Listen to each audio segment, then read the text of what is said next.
السلام علیکم۔ وعلیکم السلام۔ کیا نام ہے آپ کا؟ محمد خالد۔ ماشاءاللہ، کیا پڑھتے ہیں آپ؟ میں الحمدللہ جامعہ رحیمیہ حسینیہ میں قرآن کریم حفظ کر رہا ہوں۔ اچھا، ماشاءاللہ۔ آج یہ پیارا سا ماحول نظر آ رہا ہے، ماشاءاللہ، یہ کیا وجہ ہے؟ سارے طلباء تیار ہو کے پھر رہے ہیں، خوش خوش پھر رہے ہیں۔ آج 14 اگست کا دن ہے۔ اس دن اللہ تعالیٰ نے ہمیں پیارا ملک پاکستان عطا کیا اور ہم آزاد ہوئے، اس لیے ہم خوش ہیں۔ ماشاءاللہ۔ السلام علیکم۔ وعلیکم السلام۔ کیا نام ہے آپ کا؟ محمد احمد۔ اچھا، آج ماشاءاللہ جامعہ رحیمیہ حسینیہ میں یہ بہت ہی خوبصورت تقریب منعقد ہونے جا رہی ہے۔ تو یہ 14 اگست کی آزادی کے دن کے حوالے سے تقریب ہے۔ آپ یہ بتائیں کہ اس ملک کو کس نے آزاد کرایا تھا؟ قائد اعظم محمد علی جناح، علامہ اقبال، مولانا شبیر احمد عثمانی اور دیگر علماء نے محنت اور جدوجہد کے ساتھ یہ ملک آزاد کرایا تھا۔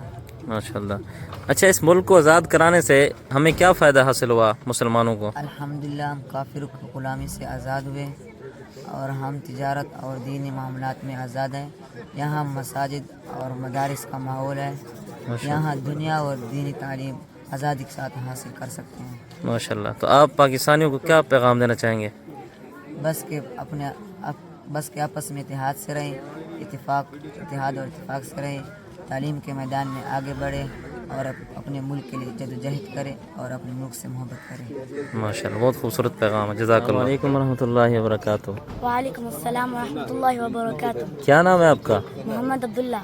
ماشاءاللہ، کیا پڑھتے ہیں آپ؟ میں الحمدللہ جامعہ رحیمیہ حسینیہ میں قرآن حفظ کر رہا ہوں۔ ماشاءاللہ۔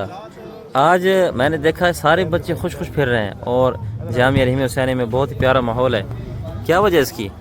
آج 14 اگست کا دن ہے۔ اس دن ہمارا پیارا ملک آزاد ہوا تھا اور اس 14 اگست کے حوالے سے ہمارے مدرسے میں ایک پروگرام بھی ہے جس کی وجہ سے ہم سب تیاری کر رہے ہیں۔ ماشاءاللہ۔